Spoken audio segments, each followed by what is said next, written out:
വീണ്ടും ഒരു ഓഗസ്റ്റ് 7. ദുബായിൽ നിന്ന് കരിപ്പൂർ എയർപോർട്ടിലേക്ക് വന്ന എയർ ഇന്ത്യ എക്സ്പ്രസ് റൺവേയിൽ നിന്ന് തെന്നിമാറി.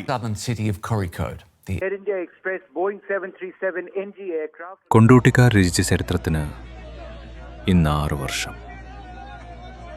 കൊണ്ടോട്ടിക്കാരുടെ ഇടനെഞ്ചുകളിലൂടെ നിശ്ചയമില്ലാത്ത ദൂരങ്ങളിലേക്ക് നീണ്ടുകിടക്കുന്നൊരു റൺവേ കാണാം.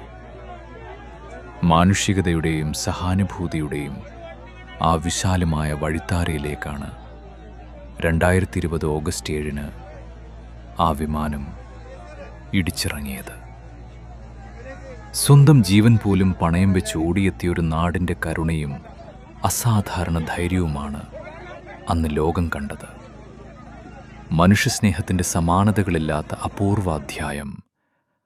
ആ റൺവേയിൽ അന്ന് എന്ത് സംഭവിച്ചാലും പിന്നെ അതിൻ്റെ ഉത്തരവാദിത്തം മുഴുവൻ കൊണ്ടോട്ടിക്കാർക്കായിരുന്നു. മഴയും കോവിഡും ഭയപ്പെടാൻ നോക്കിയിട്ടും സ്വന്തം ജീവൻ പോലും വകവെക്കാതെ രക്ഷാപ്രവർത്തനത്തിനായി ഓടിയെത്തിയൊരു നാട്.